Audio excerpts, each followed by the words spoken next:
Evening, everyone. Welcome to the Medfield Public Schools School Committee meeting for Monday, September 18th, 2017. We were just in executive session to discuss strategy with respect to collective bargaining if an open meeting may have a detrimental effect on the bargaining position of the public body. And on the agenda tonight, we have the reorganization of the school committee subcommittees. We have public input, approval of minutes from August 28th, and the release of executive session minutes.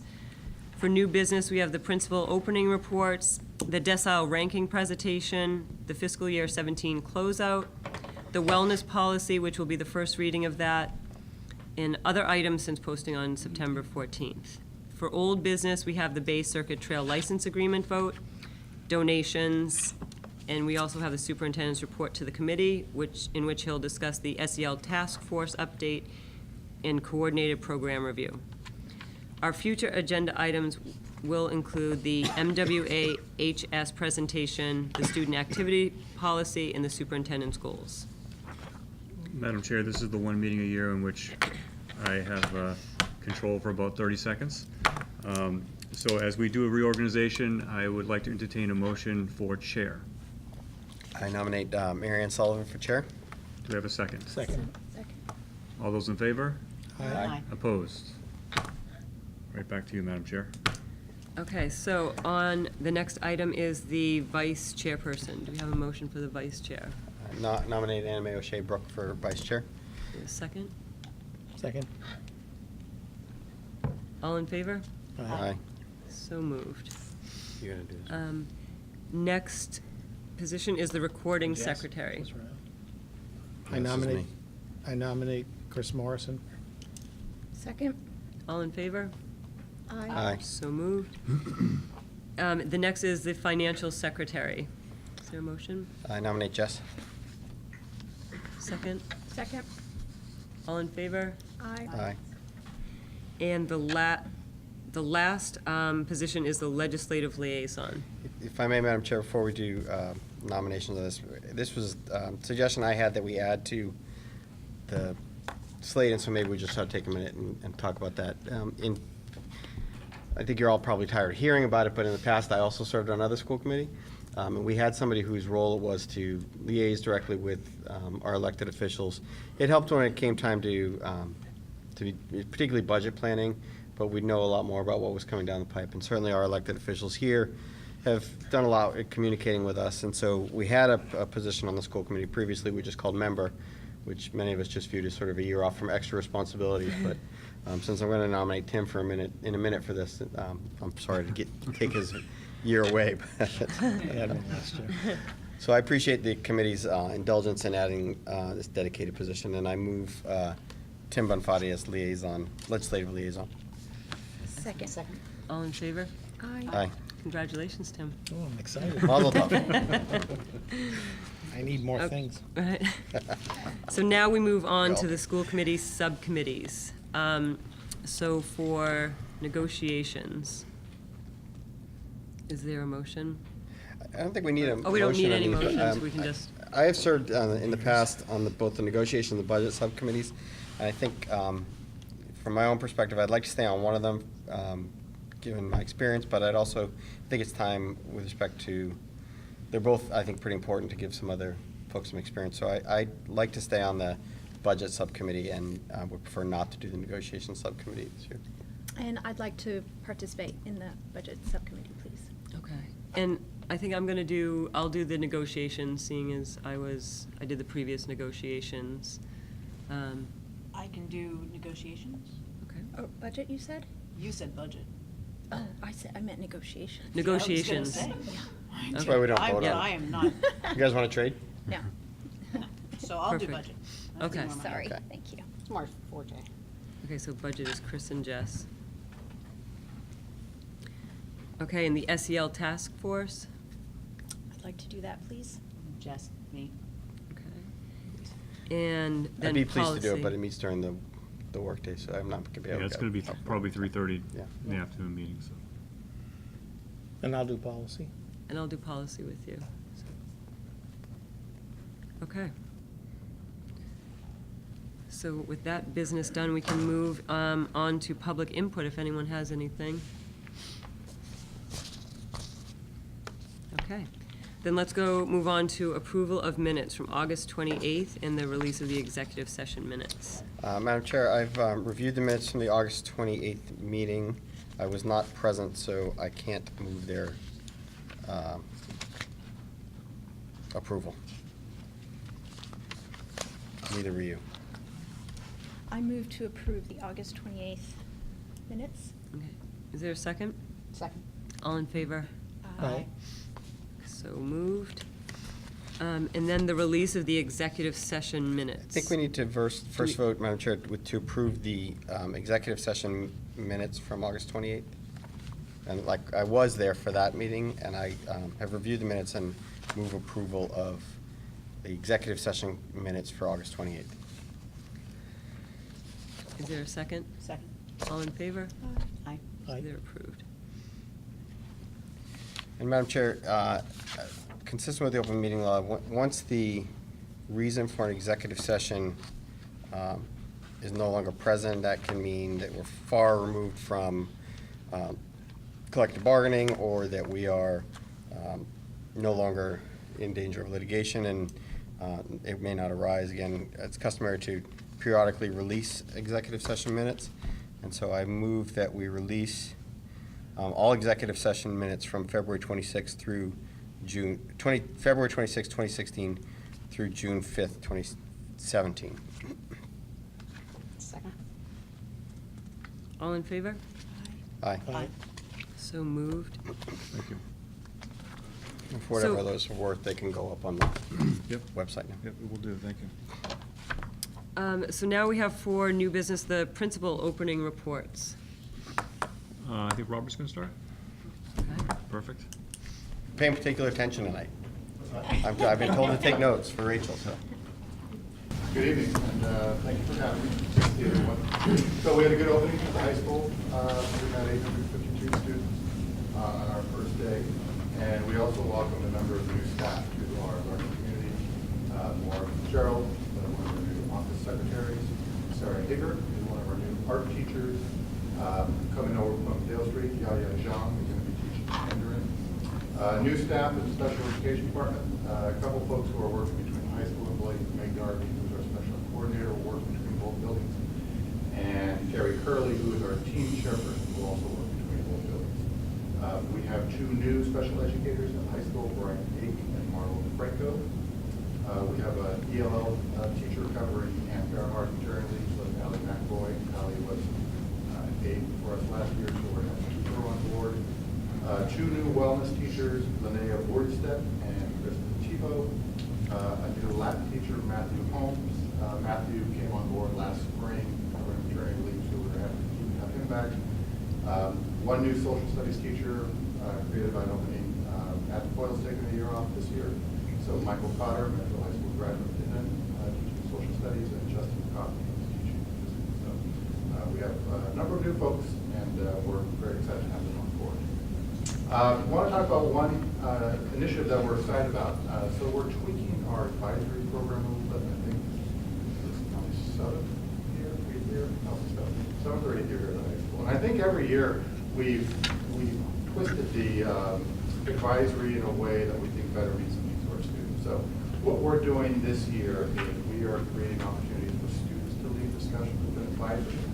And so one thing we've always kicked around is whether the 18 minutes is enough time for advisory, how much depth can you get into discussion with students.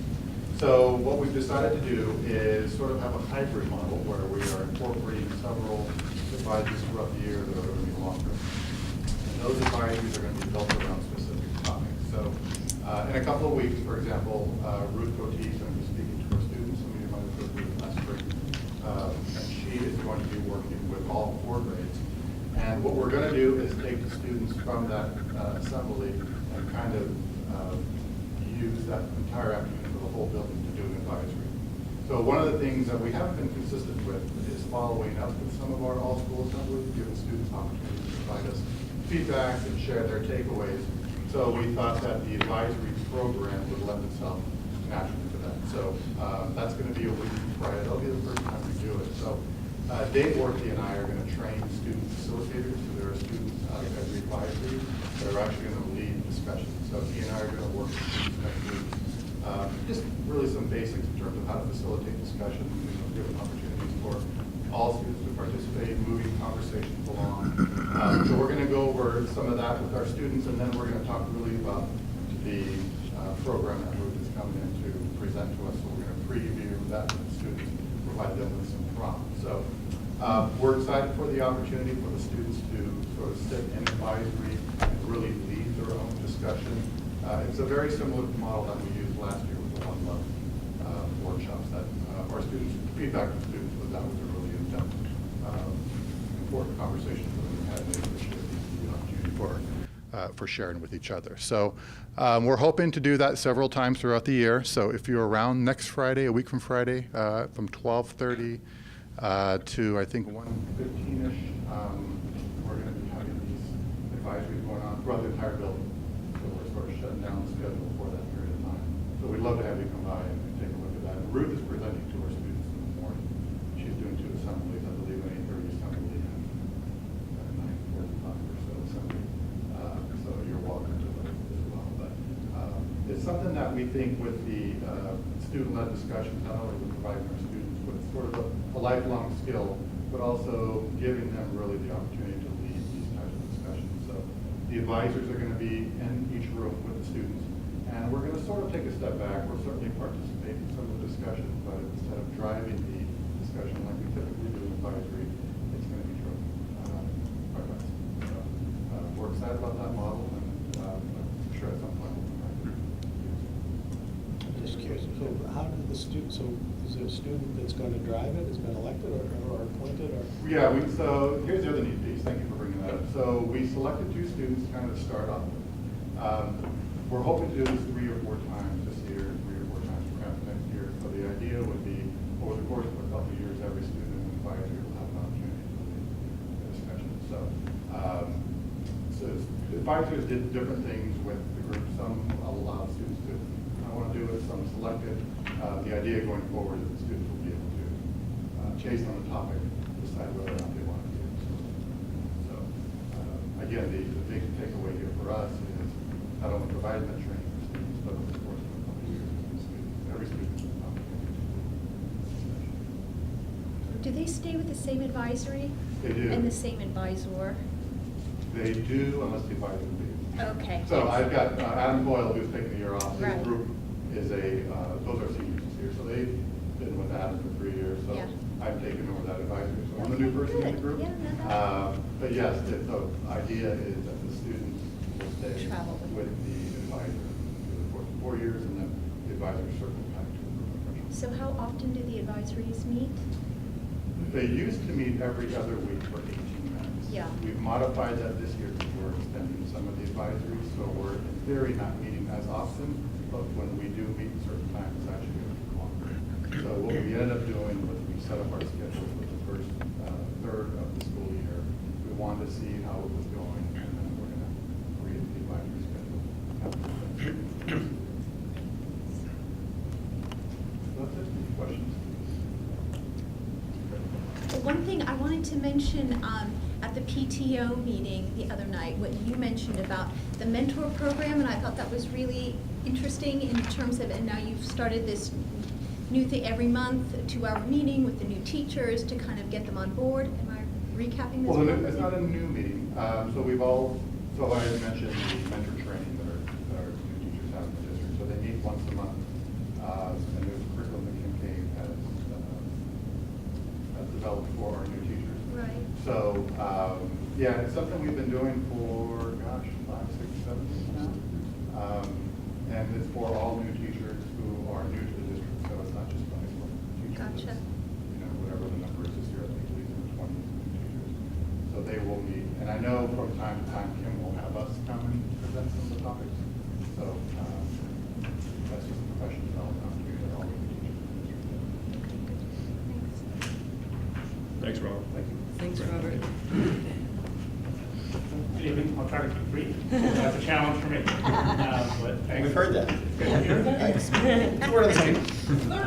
And And if I'm distracted, my shoe is falling apart. And I just realized I don't know what's going on, so I apologize. But thanks, Negotiating raises, is that what's going on? I don't know, you know. It's all good. But, I want to thank everyone. We've had a great start to the year. So I want to thank the school committee, our entire staff, our support staff, custodians, and especially our students. It's been a great start to the year. So we started the year in today's number.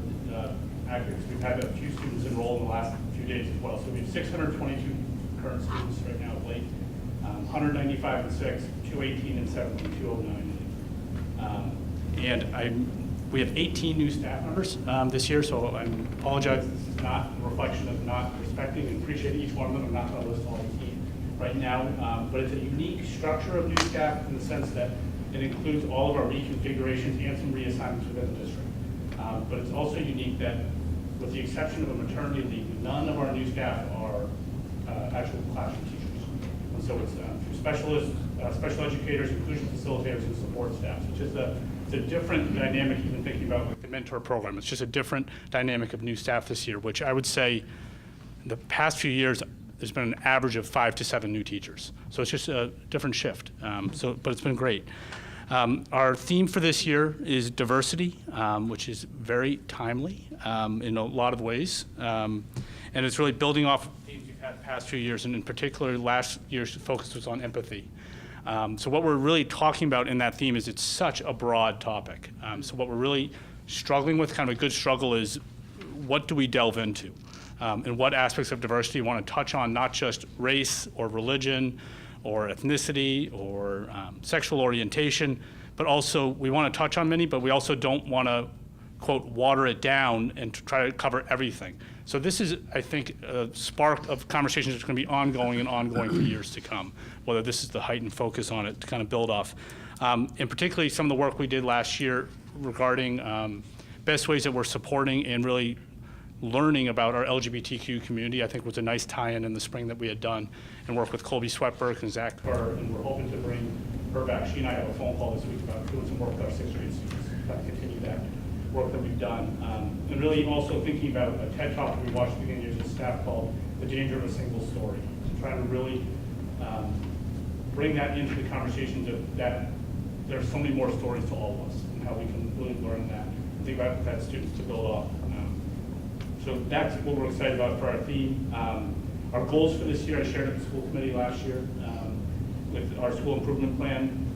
So they're amplifying student learning, curating teaching practices to foster professional growth, and enhancing a cultural reflection, both looking at our both formal and informal systems of feedback as our umbrella goals. And Robert shared about the high school work on advisory. So we've had advisory for a long time at Lake, but I would say we have a good problem of not really, we're doing a lot of things during that time period, really trying to focus again, look at kind of a year deep dive into what to do with this wonderful pocket of time that we have, and looking at our sustained silent reading program, recess, academic support, and I think right now we're doing probably too many things with it, and it's sort of varied. I think we have a good problem that our staff is very invested in it, but we really want to make sure that we're focusing in on what we can do to make it better. So we're looking at that. I would just say a couple other things that we're really looking at is our digital portfolios. I'm really looking at that method of a great way for students to really enhance their own understanding of their own learning, and looking at that. And that's also a pocket that we could look at using some of our advisory time for advisories to advise and connect with kids about. And that also ties directly into the work we've been looking with grading with standards-based reporting, and how that can give students more ownership in that work. Just, you know, 3 other things I just want to note. One is this is our 4th year, I believe, of full one-to-one at Blake with iPads. And we're noticing the wonderful piece now of being able to, with the mobile device management system and working with Owen, that has changed the game for a lot. About being able to, ideally, you know, you share this, it'd be wonderful if we had the budget to purchase the iPads. And because it allows us to push out all the apps seamlessly, right from one push if parents adopt into it. But the other thing that's really nice is it allows, with parental permission, us to lock down devices in that way, so that if a family's struggling with managing social media or just distractions that we all struggle with as adults as well, they can opt in and allow us to do that. It's not controlling their device, but it does allow to lock down. So it's a really nice management, and that I think some parents have found very excited about. Marianne? I have a question. If you are part of the, you've already signed up for the MDM Yep. program, and you haven't locked it down, can Yep. those parents Anytime. opt in to lock it down Yep, anytime? and they Okay. can opt Okay. in to opt out right away too. Okay. So 'Cause I'm it's just nice, it wondering, allows right. for that, because that's been a big thing, is saying, is this a permanent decision? Right. And it's not. Some parents have asked, can you lock it down for a certain number of hours? It's really hard to manage it in that way, so we Right. can't promise in that way. But it's nice too that what we've said is, because it comes up a lot. About different times if kids are struggling with their own work and executive functions, just like, again, like we all do. It's an option for families to do, and even just for a trial time period. Right. If they're struggling with it at home, so it's been a nice bridge to be able to work with. That's great, because I'm not sure if everybody always understood it, that if they, gave their child the benefit of the doubt, and they're having a little bit of a struggle kind of managing it, that they can lock it down also, if it's just to help them with that transition. Absolutely, and it's one of those things that, I mean, it's not enhancing learning technologies to solve, but boy, it allows us to really now address some of the concerns that are out there. Right. So that was a nice piece. It was a messy period last year when Apple changed all their configurations, Right. and it was kind of funky for the first 6 weeks, but this year, it's been such a more seamless transition in, which is great, so we're excited about that. And then also, just want to note that today was actually day one of our 4th year of our Anti-Defamation League peer trainers. And it's just been great, and really building on that. And one thing we're looking at is trying to incorporate more student voice and leadership in that role, and really for those kids, so it's great. Also just excited that we just started our Facebook page for Blake, so that's kind of looking at that as another way for communication. I know Jeff's been talking about it too. So Diane Horvath's been phenomenal setting that up, and I believe she's going to try to connect with all the other buildings as well to look at that for communication. And also, she and Margie Heim are working on trying to get student podcasts, a way to incorporate that way to engage kids with some of the learning to do. So looking forward to that. I'll do my annual plug for all of you to join in on our district-wide Twitter chats. Our first one's next Monday. So hop on, lurk, it's okay. And the topic of next Monday will be diversity. So work on some of those questions. And final thing is MIT is going to be doing some of their new coursework, and they've asked us to be part of their online course again with launching innovations in schools. So that's pretty cool. So we're excited about some of those options coming up. So I tried to be brief. I don't know if I succeeded, but That's good. Remarkable. Yeah. Thanks, Matt. any questions at all? All right, thanks. Thank you, Nat. Okay, Thanks, thanks Nat. all. Yep. Thank you. So just a point to what Nat brought up in terms of Facebook. So we talked a lot about it this summer, and we went on our retreat and we talked about it as well. We're finding that as much as we push out on Twitter, not everyone follows us on Twitter, not everyone's on Twitter. So we thought of a way, almost everyone is on Facebook, so we thought a way, how can we get that same message across? How can we do that? So Diane's gonna work with all of us, she'd work with Nat first, and then all of us, so that all of our tweets go out in Facebook. So that if people follow us on Facebook, they'll all get our tweets as well, not necessarily have to follow us on Twitter. So that's kind of what we've been doing. That's our fall goal for communication, is trying to align all that. Elementary's gonna have a site, high school already had one, they've had one for a long time. But we're gonna mesh that with Twitter, and then Blake, and then I'm gonna have a district one for all my tweets that go into, so. Will that be connected to the website somehow? It will, yeah. Okay. Yeah, so it just, and then we'll get the word out once everyone's online in terms of Facebook, just so that we feel like we're missing a whole group of folks that we see all the good things going on in the schools that we're tweeting out, but I only have 2,000 followers, and I know there's a lot more people than that on Facebook, so that was our goal. Well, thank you. Madam Chair, members of the committee, Dr. Morrison, thanks again for having us, myself and my colleagues up to talk about the beginning of the school year. Wonderful opening at Dale Street this year. Nice for me to have my 3rd opening. Time moves very quickly. As I always do, I try to start the year by thanking, first off, the administrative assistants. I feel like the 2 crackerjacks I have in the office, Maureen Barrett and Megan Infantino, are absolutely fantastic. They are so great with kids. They're so great with the community. And I couldn't do the job I'm doing there without them. They're really fantastic. Kathy Thompson, as many of you know, is our school nurse, but she's also the leader in the district. She does such a great job. Her background from Children's Hospital is just miraculous. And this year, that's something that you may or may not know, but our head custodian, Mike Johnson, had rotator cuff surgery, I think, June 29th or so. So Stevie Burke, who is the next in command there, pretty much cleaned the whole school, him and the two Wilson brothers, not the ones you're probably thinking about, but Chris and Tony were there, and he just did an amazing job, Steve Burke, where he never really had a lead position there, but he did an amazing job, and I have to make sure I give him a shout out, because, you know, Tim was there over the summer, and, you know, I know that Jess was just there the other night, and it, just a 1942 building, they always have it up and running, and he was never the sole person in charge of that, and he did a great job, so I want to thank him. In addition, the teachers, you know, every year we come back, the teachers do a miraculous job getting the school ready. None of them think that they're ready, you know, come August 30th, but they're so prepared. All summer, they're communicating with us via email or texting or putting things on Twitter, you know, trying to grow their own learning. So they did a great job, and they did a fantastic job opening the school year. Dale Street was fortunate to welcome a few staff members, and I will name the list because it's not as long as Robert's and Nats, but we had Lucy Song, who's a new Mandarin teacher. She was in result of, as Robert said, Yaya, who was our teacher last year, moved up to a full-time position. Mary Salamoni this year is a new team chair, and it's a great position because it's grades 2 through 6 to help out with our transitions from Wheelock to Dale and then Dale to Blake Middle School. So really neat position and great to have her on board. Jessica Mulligan is another one of our special ed staff. She's the occupational therapist, and she's also shared within the elementary schools. I have two new cafeteria people, Carol McCourt, who's been in the district for a while, and also Kathy Boudreau, who's coming down from Blake, and both of them have come in seamlessly to handle the near 400 kids that come for lunch each day. Kelly Connaughton is our new general ed paraprofessional. This was a position that we put in the budget last year, and replacing one of our teachers, Samantha Hacker, who got a job down in Plymouth this year. And last and certainly not least, we had Caitlin Ayers, who's our BCBA, and again, she's another special ed component that moves throughout the elementary school, so I welcome all of them. Currently, Dale Street's enrollment is at 365. This is roughly the same enrollment we had last year. We did see in my time in Medfield rather a large increase in enrollment over the summer. We had 15 students between when school closed and it opened. 9 fourth graders and 6 fifth graders. Both of our grades 4 and 5 both have 8 classrooms, and the class size is 23, or roughly around 23 for both 4th and 5th grade. Moving on, just some of our new and exciting things that we're doing this year is all classrooms will be using a new science kit called FOSS, and that stands for the Full Option Science System. We had teachers in both grades 4 and 5, some of them piloted last year.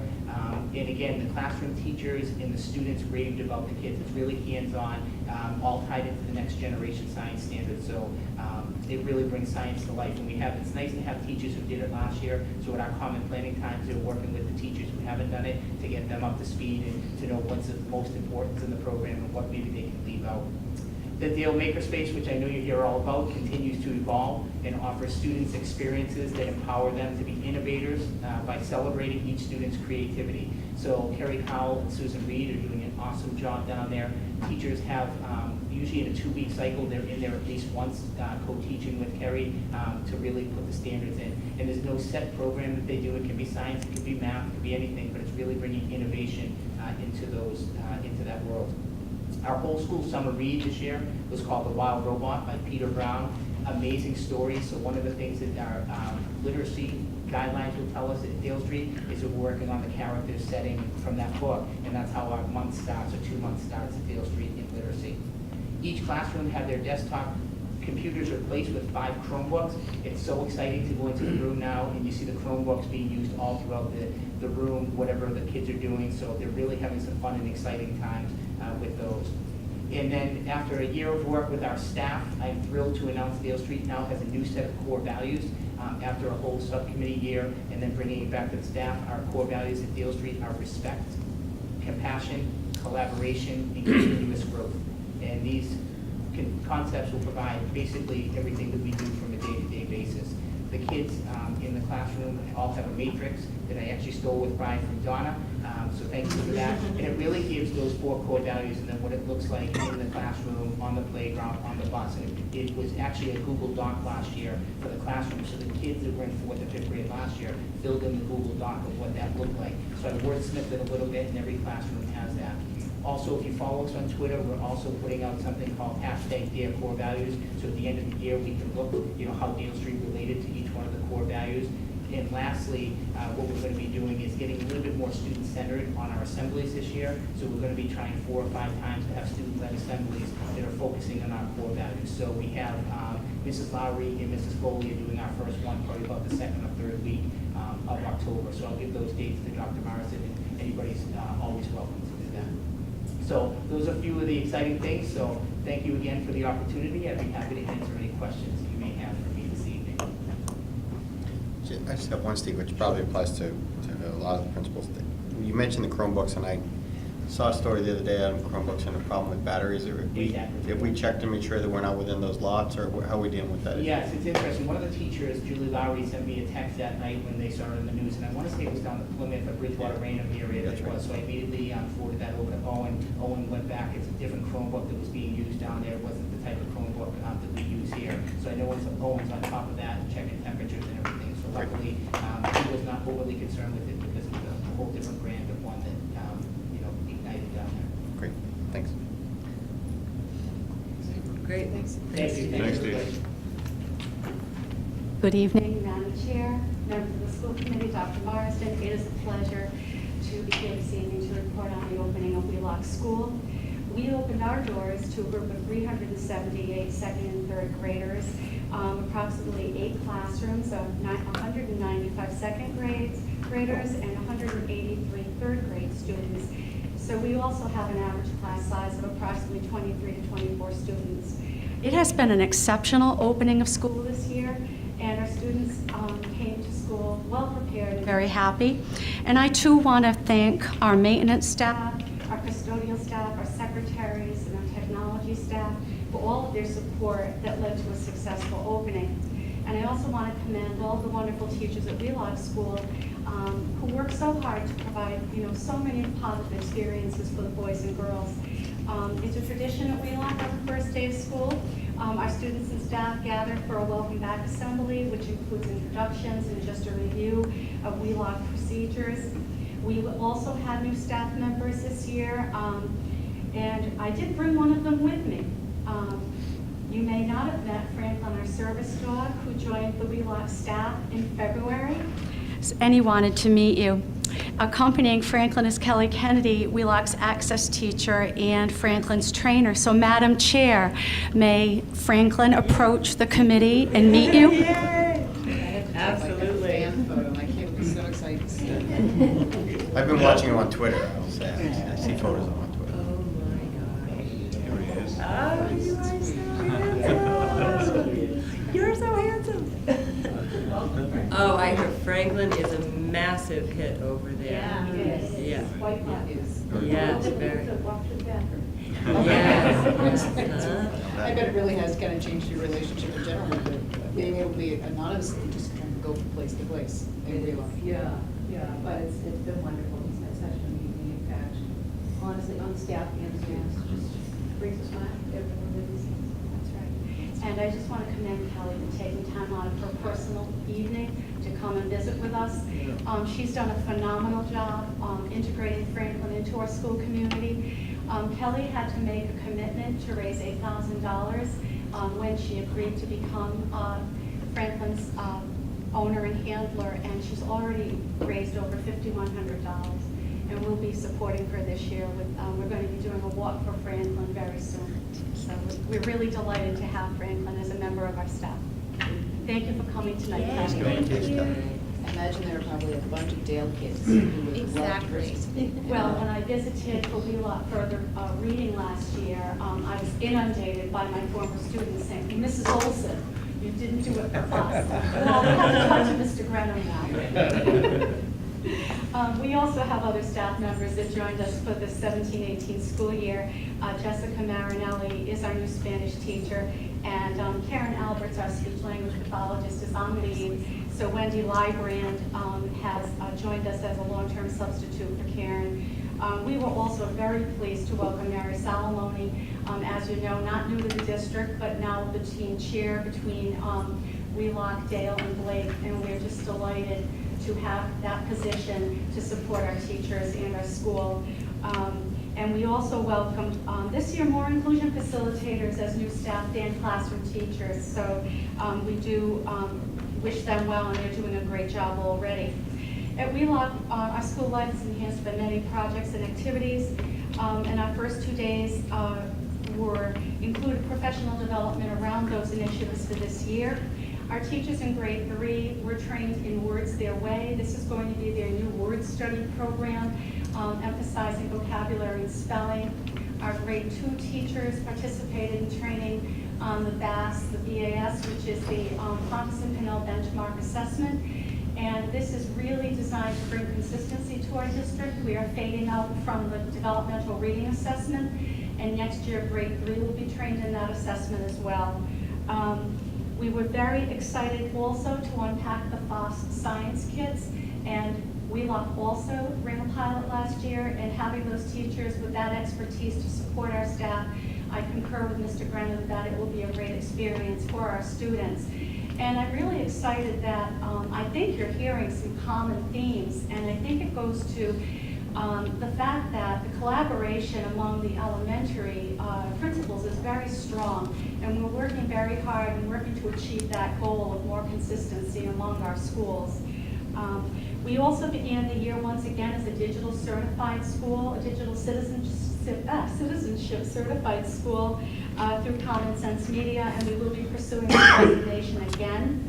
And Wheelock also came back to bring the Chromebooks in our classrooms, and we're very excited that we also reconfigured the lab in the Media Center, which now houses 25 Chromebooks, which will allow our boys and girls to come as a whole class for training and activities in the Media Center. And this familiarity with the Chromebooks is going to prepare our boys and girls when they have to take the MCAS online in 2019. So we were very happy to get the new Chromebooks and to begin this journey with our boys and girls. We also, oh goodness, we also have Math PD continuing this year. The teacher will be participating in some coaching with our professional developer, Shapali Fox, and Jamie Callahan will continue our work in English language arts.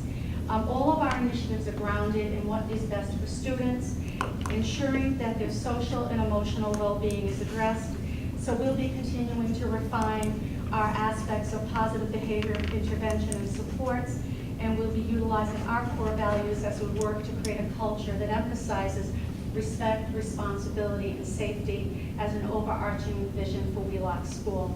So I appreciate the opportunity to come here tonight to share the start of our school year, and I look forward to a great year and the collaboration with the Wheelock School community. Thank you. John, I have Thank you, one Dr. question. Yeah. Can you tell me a little bit more about kind of where our transition from the developmental reading assessment to the BAS, kind of what's the impetus around that? Absolutely. When Dale Street School decided they needed to implement a reading assessment for grades 4 and 5, they went with the DRA and the BAS are really highly regarded, research-based, very popular, used across the nation. But the EAS extends higher. So when Dale went with the BAS, and knowing that it also was a significantly research-based and valid program, we decided to become consistent and begin a transition. And so that is why Memorial did work last year. They are using the BAS. And because grade 3 had the word study program, Jamie Callahan in collaboration, we decided that we would do a gradual rollout, and it has been. Dale started, then it went to Memorial, now grade 2, next year grade 3. Great, thank you. You're welcome. Thanks, Thanks, Donna. Donna. Madam Chair, members of the school committee, my name is Chris Martis. I'm the interim principal at Memorial School, and I want to start by saying I really appreciate the fact that I'm not into old business tonight. New business. But I actually came back to Medfield through the urging of Dr. Marsden, and it's been great to be back. Some of you may know that I actually started in central office as the superintendent of schools here back in the 90s, and then went on actually thinking that I would never leave here, then went on to run the statewide Superintendents Association, so it really gave me a good perspective of what was going on around the Commonwealth of Massachusetts. Wanting then to become a more urban superintendent, went to Framingham, and to circle back to the town where I started teaching in Foxborough, and when I ended my career, one of the things that I've noticed is that I haven't really retired very well. So I run a small nonprofit in Boston around early childhood education, again, giving a sense of really what's going on around the state. And one thing I've been able to reflect on in the last few weeks is how spectacular this school system is and how special a place it is. And I think sometimes when you work or you live or you are school committee members in the same place for a number of years, you actually don't realize that. So sometimes it takes someone to step back and to say, gee, this is, you know, and again, I've been here for a few weeks, and really one of the reasons that I was interested in coming back is knowing what good leadership. I had a chance to work with Steve Graham and Missy Billsborough when I was the interim superintendent following Dr. Marston and Rentham. Got a chance to know them, certainly have known Jeff for a number of years. And one of the things that I'm always interested in my 18 years as a superintendent is building leadership teams. And I can't tell you how impressed I am with from what I've heard about the work of the school committee and the superintendent, and then the leadership team that has been built here.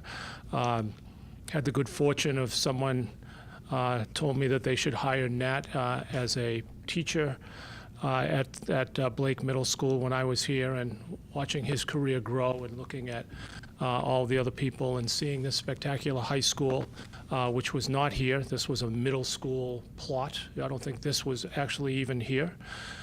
We started looking at plans to flip the buildings and all of that when I left. But it's great to be back, and it's been really a treat for me to work back in a district that I think I probably took for granted when I was working here. But I just wanted to say, from being around Massachusetts for a number of years and being able to see what's going on in other school districts and working closely with my former colleagues as superintendents in urban, suburban, and rural areas, this really is a special place, and you should all be very, very proud to work and live here. So I just wanted to say that.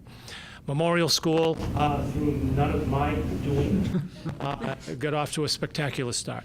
And I do give a tremendous amount of credit to Missy Billsborough, our administrative assistants, Andrea Moores, and Irene McNeil, to really did all the work along with Mark Traversi and his custodial group. The place looks great. We have, as Nat mentioned, we have no new classroom teachers. And in fact, we have a few classroom teachers who actually remember when I was here, so I'm a little worried about that. But they have been doing a great job. I mentioned early on, as I was looking at late August and early September, the Memorial School has what I call a soft opening. So we have the first graders that come in the first week. And then we have our kindergartners that come in and our preschoolers that come in the next week. And it really is a very nice way to start school for that age level. We get our first graders in, and it's great to work with them, and you see the teachers working on all those routines. They're all settled in. And then our kindergartens come back right after Labor Day. And so that really worked well. Transportation, getting that age student on and off buses and then back on to go home is always an interesting challenge, and I think it really worked well. So I give the central office credit, Michael and your team, and everyone else that really made sure, and the bus company that made sure that worked well. So we have 435 students. 67 of them are preschoolers, and they're not there. Not all of them are there every single day, as you know, and they're not there all day. And then we have 175 kindergartners and 193 first graders. And again, they've gotten off to a great start. Like other schools, we have one position. We have a new librarian, Patty Sullivan, who's off to a terrific start. And we have inclusion facilitators and paraprofessionals to really build that strong support team.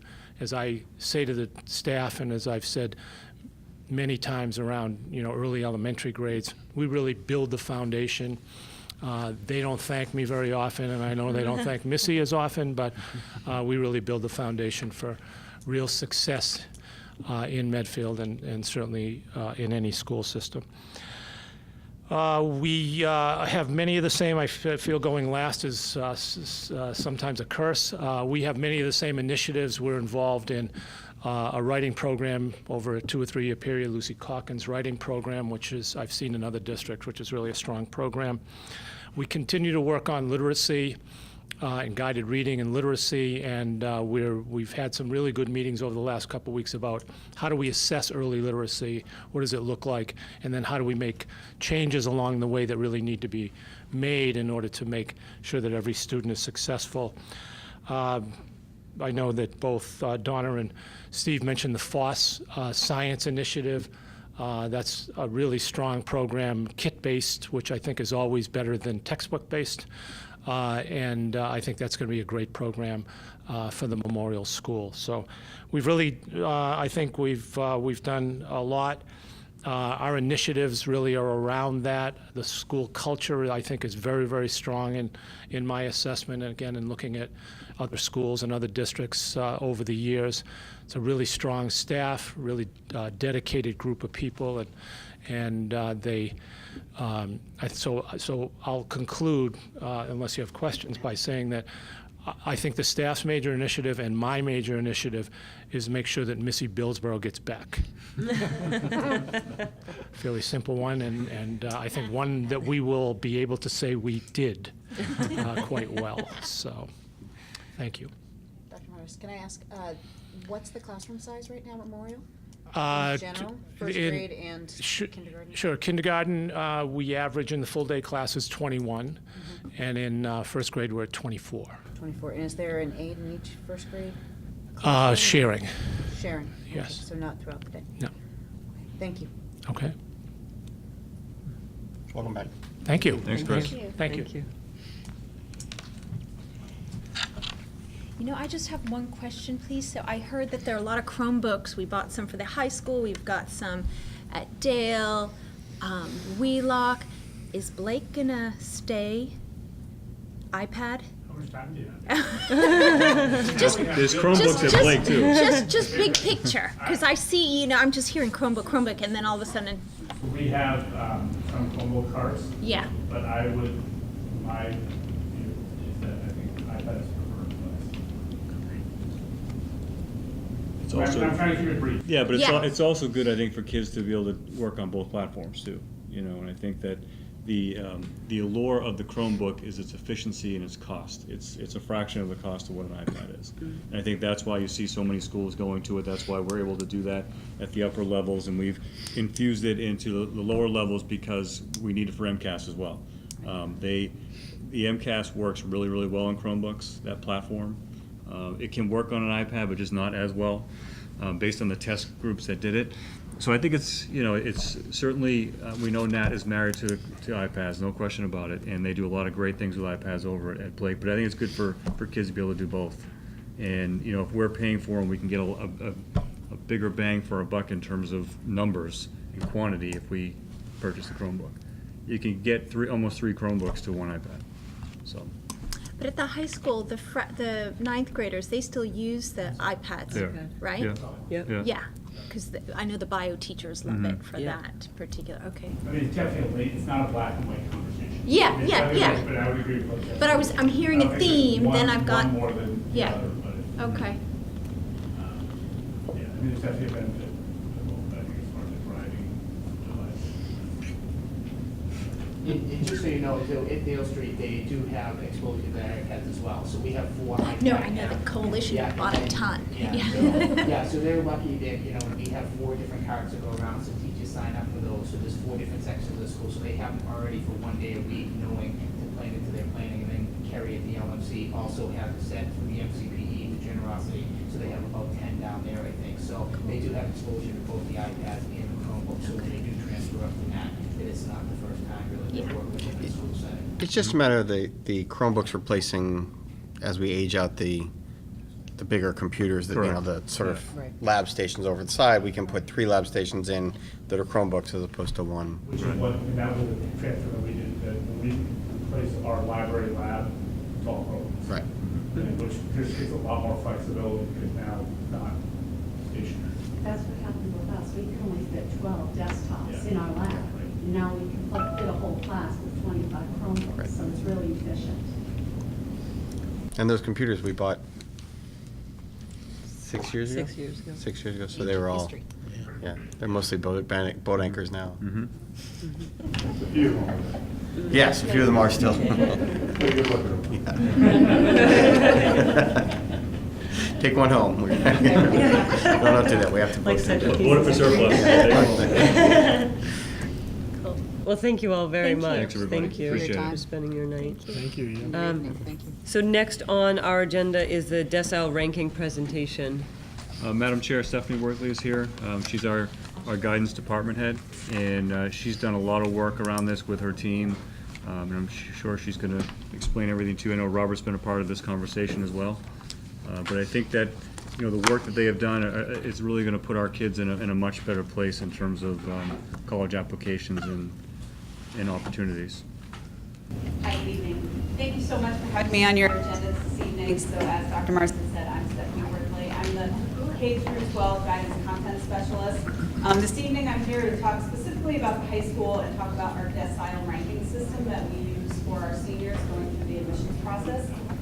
Just to start, this is about a year and a half worth of research we've been putting together, and kind of where this came from is the Holy Cross Admissions Office invited us to come to a professional development opportunity to take a look at how they operate in their admissions office. And it was such a great opportunity for us to really hear about and see exactly what committee-based admissions decisions look like. So Drew Carter, who's a senior admissions representative, spent some time with us in the morning. We toured Holy Cross. He brought us right into committee. So admissions counselor, every application is read by 2 admissions counselors. They each kind of make a recommendation to the committee, moving forward, accepted, waitlisted, rejected, and so forth. And then the committee makes a decision from there. So we sat right in the back of the room. It was not filtered. One of our Medfield students even came up. One of my students that I work with, they didn't even balk at the fact that we were in the back, and he was accepted, which was great. But it was a really neat opportunity for us. It was interesting to hear about how the admission standards were higher for the female applicants than they were for the male applicants, and actually to see that through Holy Cross admissions and how they were making their decisions.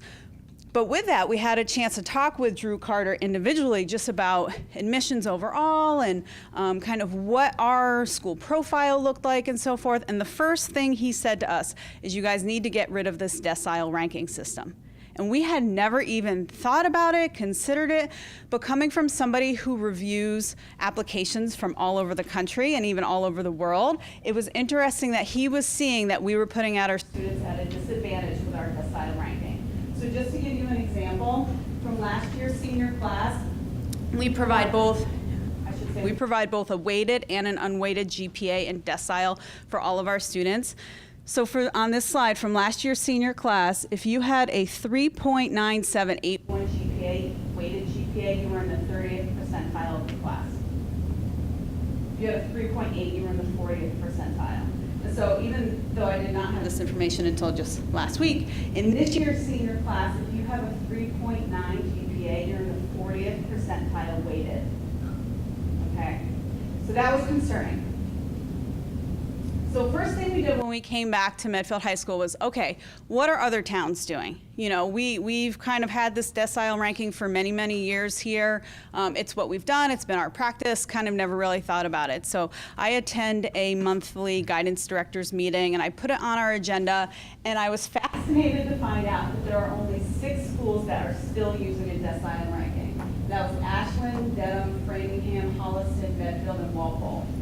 And then out of all of these schools that do not rank, I was amazed. Westwood, Wellesley, Weston, Needham, none of these schools are using any sort of individual rank or decile rank. And again, I had no idea. So interesting, the schools on the bottom that are still using individual rank are very, very few and far between. and not schools that I consider, Medfield on par with. And Stephanie, we got rid of the individual ranking 15 years ago, 10 years ago? Oh, at least, I've been here since the start of my 12th year, and we've never had it since I've been here. I think over 20. Over 20 Yeah, years? long time. We used to do more of a percentile where we could tell if the kid was, the student, was in the 13th percentile or 25th, but we probably changed it in about 2007, 2008 to the decile.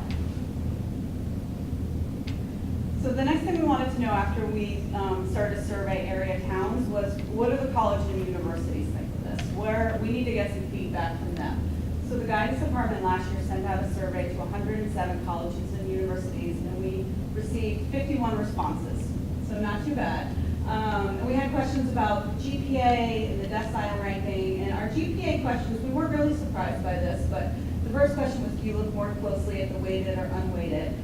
And more schools are looking at the weighted GPA, because again, that's taking into account the AP courses, the honors courses, the rigor that our students are taking. We do provide both the weighted and the unweighted for our students. We wanted to know if more and more schools are recalculating GPA, and that was fairly split. It was 47% of the respondents said no, they don't, 52 said yes.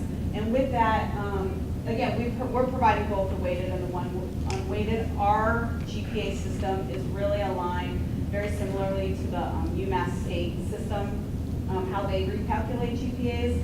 So again, we didn't really find any real useful information from that question.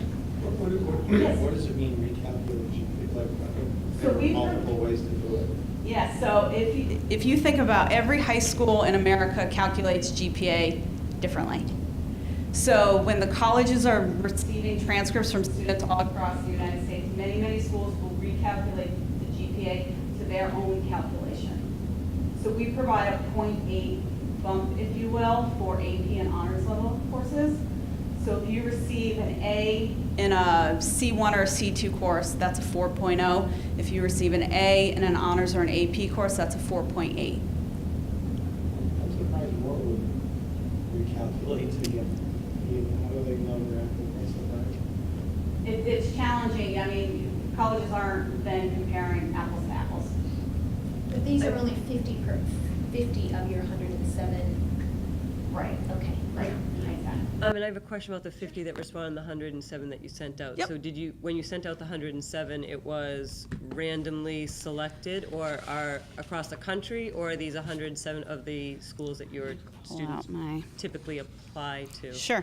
And the recalculate, I have a couple, the recalculated GPA, like, are some saying that like an AP or an honors course is worth like 0.5 if you're in California, we're bumping it 0.8, some might bump it 0.3. Exactly. Okay. Exactly. And there are some schools that still are calculating their GPA from like a 1 to 100, out of a 4.0 scale, out of a 5.0 scale. There's a school that calculates out of a 10.0 scale. So it gets complicated.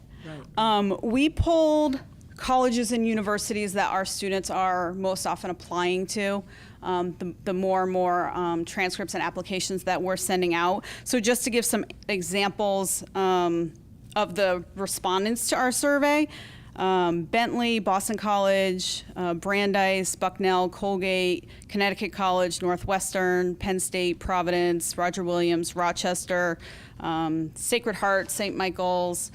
The list goes on, but let me find a few highlights. Well, they're in your packet. They're in the packet. MIT, Northeastern, Holy Cross. I feel like we got a good sample of colleges that did respond to our survey. So one of our questions, though, was what sort of impact is this going to have on our students if we're not supplying a rank? And we really found that 40 of the respondents said that there was no impact for not including a rank in our admissions information going forward. So one of our other major concerns was about merit scholarships. Was there going to be an impact on our students receiving merit scholarships? And was merit scholarships tied to ranking? And again, we found that 68% of our respondents said no. And we had an other section that admissions counselors could type in a response there. And so some of the response was Suffolk said it had little impact since many of the schools don't provide rank.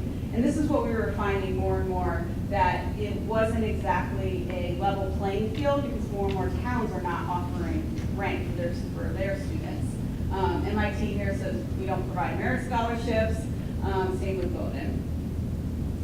And then this question said, if merit scholarships are tied to rank, how are the applicants assessed? But again, because our previous question, most of the admissions counselors said there is no effect. Again, this information, most of the counselors said NA. One of the other things we did all last year is as we had admissions counselors coming into the guidance office to meet with students, all throughout the fall, I think this year we have over 115 admissions counselors coming in. And as they come in and meet with students, guidance counselors also go out and greet the admissions counselor and talk with them. And last year, obviously, we had a burning question. We wanted to ask them about decile ranking. So we just gathered some information, and I just put up here a couple examples from a couple schools. American University puts much less emphasis on rank. The most important is the strength of the curriculum and the student schedule and grades. Colby College likes the rank, but if it's not sent, they refer back to the rigor. Again, Colgate, it doesn't factor into their decisions. Elon does not consider decile rank. Again, just as we were collecting more and more information, it really became clear to us that we felt that decile was not putting our students' best foot forward. Ann Lodge, one of our guidance counselors, attended a breakfast with Duke, Georgetown, Harvard, Penn, and Stanford. And of course, these colleges did not reply to our survey. But since she had them front and center, she said, I will not leave there without talking to each and every one of them about what their opinion is about decile ranking. So Duke, not including rank, has no bearing on the student's success. All the students were automatically considered for merit aid. Stanford, again, no bearing on the student's success in the admissions process. They would like to see a chart of the GPAs, and again, no merit aid is available. Again, Penn, not including rank, has no bearings on the admissions process. They're more concerned with courses and grades than rank. Again, they would like to see a GPA distribution. Harvard, they're not looking at rank either. They're looking for most rigorous students and looking at the students' coursework. Also, no merit is available. And Georgetown, basically the same thing. So we were really pleased that we had their attention for a few minutes, and I had a counselor there to get some more information from our IU friends. So what this will look like moving forward without a decile ranking, we would like to remove the decile rank for all of our students. However, with that said, we will still indicate if our students are in the top 10% of their senior class. We want to make sure that those students that are high achieving, have really worked hard throughout high school, are still being recognized for being in the top 10% of their class. And when we submit our guidance forms and our counselor letter of recommendation off to colleges, that will still be indicated. Also, that will not affect any of our school-based awards, the Shining Star Award that we give out annually to students, or at senior recognition night when we recognize our top 10% of students in their senior class. All of that will still take place. Basically, we will still continue to have those phone conversations with admissions counselors. So, if a student needs a ranking for a merit scholarship or something, we can call the admissions counselors and have a conversation about where a student falls in the class. And admissions counselors, if they're looking for more information or have questions, they will pick up the phone and call us as well. So to give you an example of what the graphs would look like that the colleges kind of were looking for. So again, we have a weighted and an unweighted histogram for, like this is an example of this senior class.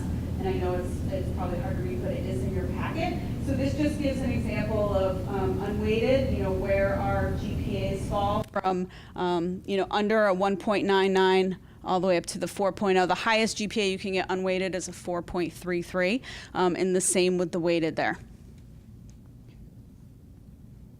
Can I answer any questions for you? So this is going to be implemented this year? Okay. That's my hope. Yeah. Mm-hmm. I was at a meeting starting 6 tomorrow. years ago, and parents, I heard rumblings of this Yep. method. And of course, I only had a middle schooler, and I had no idea what they were talking about. Sure. Now I understand, and I'm glad you're doing this. Mm-hmm. I think it's awesome that you took this opportunity to do this for our kids, and spearheaded this. Of course, anything that comes out of Holy Cross is going to be amazing. So, that being said, I'm so thankful. Have an easier time getting in? Yeah, I probably would not have been on that Sorry, system. I'm still waiting on that one. Right. Haven't really been able to hear the rest of it. But I think, I'm so thankful as a parent, too, of kids that are coming through the system, that you are presenting our kids in the best light possible to, what it seems like, and I don't have, other than friends, such a stressful and competitive process that you're helping our kids in this way. So thank you. Yeah, you're welcome. And I truly believe, as we went through all this research as a department, we wholeheartedly believe that this is in the best interest of our students. Yeah, it certainly seems it, especially when you see all the other districts that are doing away with it. So. And that's who our kids are competing with. You look at the other districts that are listed there. Wellesley, Needham, Westwood. I mean, that's who our kids are competing with for these slots in school. So it puts us on the same playing field. Stephanie, I thought this was a great, when I read through it, I thought it was a great presentation. I learned a lot, especially I've got a junior now, but it made me wonder, are there other things that what's the next, what's your burning question this year? 'Cause it seems to me there's always, if you know, you may not know yet. I don't think we do know yet. This has been a big project the past year and a half, really kind of talking with admissions counselors and figuring out moving forward what our next steps are. I do have to say the past few days, several counselors and I attended the NACAC National Conference in Boston, and it's the National Association of College Admissions Counseling. And there was a lot of great information, and even we met this morning as a department, and we're trying to now decipher through some of that, moving forward on some kind of hot topics. One thing we talked about is really helping our teachers with their letters of recommendations going to college, so that way they're more in tune of what the colleges are looking for from the teachers. There was a lot of conversation of what a college admissions might look like 10 years down the road. So we're kind of interested in following some of our new admissions friends on that regard, so we can figure out, again, what it is we need to do to put our students' best foot forward.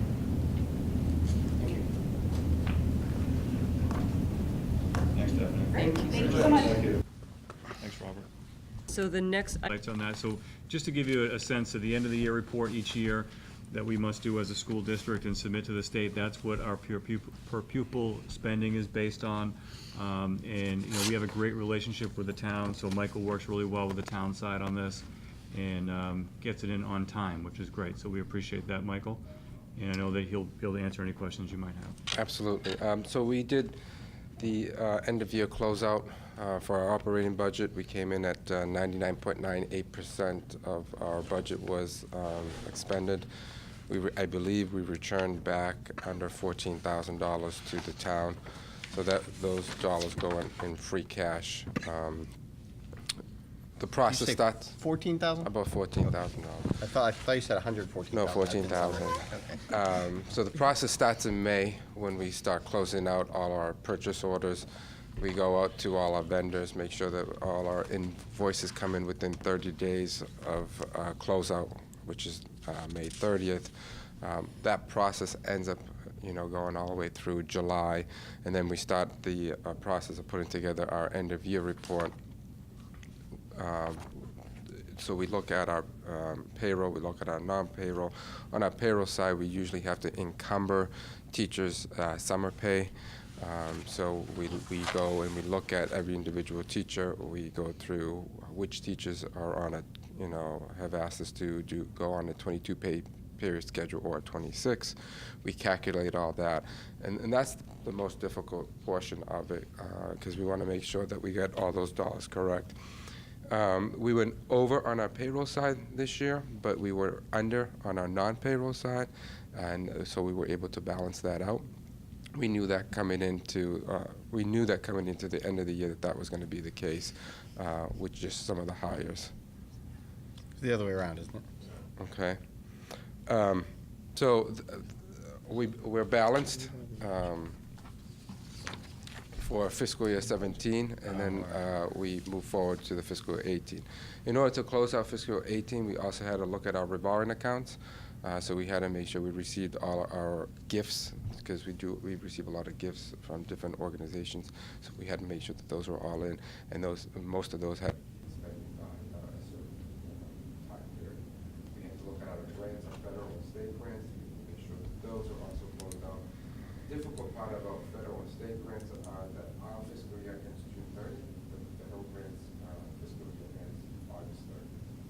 So we have to wait until August 30th to actually start the benefit report, because we have to spend all those dollars. And if we don't, to notify DESI, so we can get an addendum to the grant, so we can push those dollars over to the next fiscal year.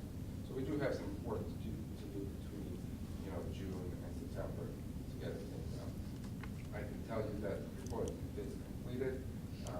Town does their share, we do our share. Signed the report on Friday. I believe town accountant signed it on Friday. We will be submitting the report hopefully tomorrow morning once you guys give us the approval to move forward with the tentative review. This report, Mike. I just saw the actual for 17 looks like it cut off. Okay, cut off, yeah. Yeah. That's what I was confused. So I can get you the version. But, so, what's our action with this report then? So what I'm saying is the actual is that we did spend 99.98% of our. Okay, so then that's what it will show. And we don't have to vote to return it to free cash, that happens automatically, right? Okay. So, we just need to move forward with the report. We'll just do a separate. What's the motion, just to approve the report? I move to approve the report for fiscal year 2017. Second. All in favor? Aye. Aye. So moved. Thank you, Mike. Thank you, Michael. Thank you. The next item on the agenda is the first reading of the wellness policy. Thank you, Madam Chair. In your packet, you had the draft version of the wellness policy, so it's under the first reading. The Wellness Committee, which meets 4 times a year, has put that together, and they've done some tweaking on it since, probably since they originally had one when I first arrived that they had finished, and they've done some work on it the last couple of years. The leadership team and I are looking at it again in the next couple of weeks at our meetings, and then the subcommittee, Tim and Mary Ann, we can look at it as well. Members of the committee will be here at our next meeting in October. Sue Cowell and Kathy Thompson definitely will be here, maybe some other members as well to answer any questions. But we definitely have to update that particular policy. The one that's there is a little out of date. I think there's some things that we needed to update on there, especially around, I know there's some issues around snacks in schools and that kind of thing. So I think the Wellness Committee spent some time on that and did a really nice job. And again, the Wellness Committee has parents, teachers, nursing, phys ed folks, so it's a well-rounded group of people to make recommendations. But they'll be here at the next meeting. So if you take a look at it, if you have questions, please send them to Tim, Mary Ann, or me. And we'll have a subcommittee meeting at some point before the next meeting, and then the leadership will have some feedback as well, so. Jeff, we updated at least with respect to the nutritional standards more recently, right? Because I know that was part of Michelle Obama's big push as First Lady. Correct. We did update the snacks and things like that. Right. And are they further refined since then? A little bit, yeah. So it's really looking at, again, kind of cultural things of when you have birthday celebrations and what comes into schools and that kind of thing. So it's really, it's going to have to be a re-education. Once the policy is completed, if some of these items stay in here, it'll have to be a communication to parents, a re-education of everyone in terms of how we handle nutrition. I mean, we've done a great job in the cafeteria piece, eliminating a lot of the stuff that used to be there. Are they still Much there? to my chagrin, those wonderful cookies.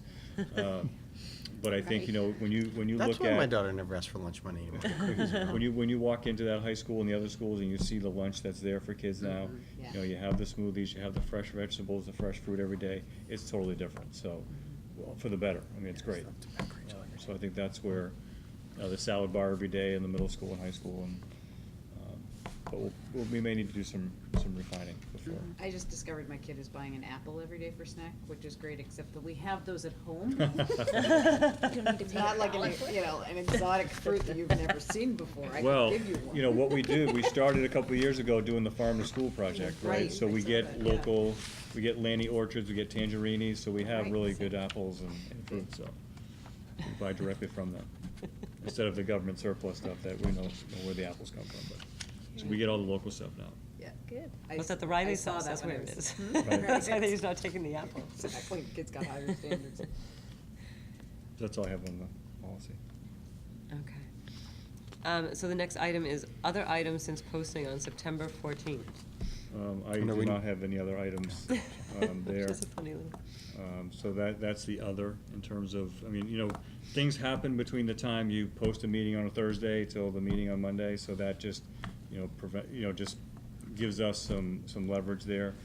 If you remember back to January, when Andy was coming to meet with us, he wasn't on the posted agenda on the Thursday because he didn't confirm until Friday that he could make Monday night. So, this way we have that leeway if something comes up, either on a Friday, Saturday, Sunday, or Monday. I mean, business doesn't stop on Thursday when it's posted, so things do happen. So we need to make sure that we have ourselves covered. And that was a recommendation from the town clerk. She mentioned that to me last week, too. That would be a good recommendation for us, so. And that's something also that the town selectmen do. They do. And the other committees, Right. many of the other committees within Right, town. and that's what she said, that it makes sense to do that. So that's, if there are items in the future, we'll have that every agenda, and if the items come up, we'll be able to talk about them at that point. Excellent, thank you. Okay, so for old business, we have the Bay Circuit Trail License Agreement vote. I And that was apologize, I connected. wasn't, I missed the business part of the meeting last time. Why is the Council on Aging, and I guess I can see, based on where this is, why water and sewers, but is there some portion of this that, It runs right by the center. oh, it's just in a different part of town that it runs by Right. themselves? Okay. Mhm. All right. Kind of wends its way through the whole town. From my perspective, I think people are using this, using this trail daily anyway. There is a portion of it, sort of, if this is arranged correctly, I would think it's the southern part of the photo, or the bottom part of the photo, that is already marked Mhm. as part of the Bay Circuit Trail that's on the Holmquist land. I don't know that we're ever gonna be able to get them to do it, and it's probably not their responsibility anyway, but in the wintertime, most of the dog walkers that walk this area, in the warmer months, the dogs tend to leave the path, and so cleanup is less of an issue, but in the wintertime, there's just, the town plows that whole road down to, we'll just say the bottom right corner, because there's a pump station there, so you get massive walls of snow, and I think a lot of people are not cleaning up after the dogs. I have seen a lot of signage go up Right. around that. I actually don't think it has anything to do with the Bay Circuit group, other than that happens to be continuous with the Mhm. parcel they're talking about, so. And when Mark explained it to us last meeting, I think it's been in existence for many, many years, and it's been marked for many, many years. So this is really just, formalizing the whole thing. I would move that we approve the license. Second. All in favor? Aye. And one of the good things that Mark talked about the last meeting, that if something does happen, we want to revoke that, we Uh-huh, can. we can revoke And it. we have that flexibility, which I is think it great. brought up a good discussion around signage too, Mhm. and around specifically where they can park, and, Right. it's nice to actually formalize it, so we have boundaries around that. Great, thank you. Yeah. So the next item on the agenda are donations. Yeah, we have none, Madam Chair, for this meeting. So the next item is the superintendent's report to the committee. Thank you, Madam Chair. I have just two items this evening. One is the SEL Task Force update. So I have appointed two chair folks to run that, co-chairs. So Dave Worthley, our SEL Director, and Sue Kyle, our Director of Wellness, will be running that and chairing that committee. So we had a meeting last week, talked about what we're looking at in terms of our plan for the year. Either the end of this week or the first thing next week, I'll be sending out an email to all parents asking them that if they're interested. I'll explain a little bit more about what the committee is going to be doing, and asking parents that are interested to participate. And I have a really good group of engaged parents of elementary kids that I've been talking with for the last few months around some of these issues. So they're certainly very interested in doing that. But also some teachers, we're going to send it out to teachers as well. So I think that's going to be an important piece, and we're looking to do a kickoff at the end of October. And we're going to start by discussing all the things we're already doing for SEL and supporting kids, and how can we build on those.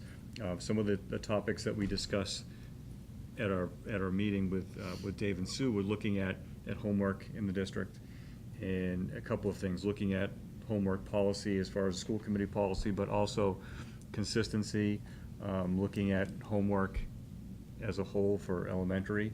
I mean, I would say that prior to my arrival, there was no homework at kindergarten and first grade, and after my arrival, there was, so I take full ownership in that, but haven't gone a full 180, but I've gone about a 160 on it.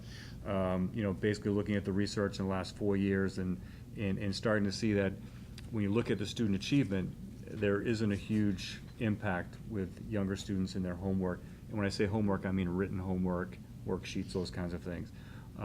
Certainly some impact with reading every night and working on math facts, those kinds of things. But we're going to take a step back a little bit at Memorial on that homework piece and take a look at it, which makes really good sense.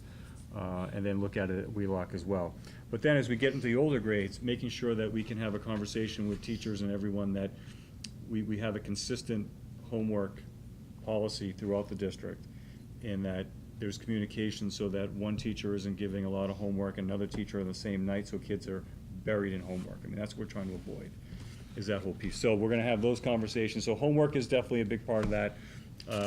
Scheduling is a big part of looking at what the high school schedule looks like, and I think Robert alluded to a little of that tonight, of taking a look at the way we're doing things in the school day. That schedule that the high school runs on is over 20 years old. We need to take a look at that. As kids graduate, and I talk to them, especially, you know, like James is doing here, I talk to the representatives, I talk to the kids that are on Superintendent Advisory, and they want time during the day to meet with teachers, you know, those kinds of things. They want not 18 minutes advisory, they want some real time. Some real time. Right. Maybe that's just to catch a breath, maybe that's to start your homework, but time during the day, which they just don't have right now. I think there needs to be a conversation around start time at the high school. Now that we've gone to a 2-tier system of buses, we still have some flexibility in that day, that if we really wanted to carve out some time in the morning and make that start a little bit later, we could probably do something around that. I'm not saying that we're gonna do that next year, I'm just saying we could have those conversations, and we have a little bit more flexibility than other places might have in that. So looking at that, I mean, that was another area we have to take a peek at.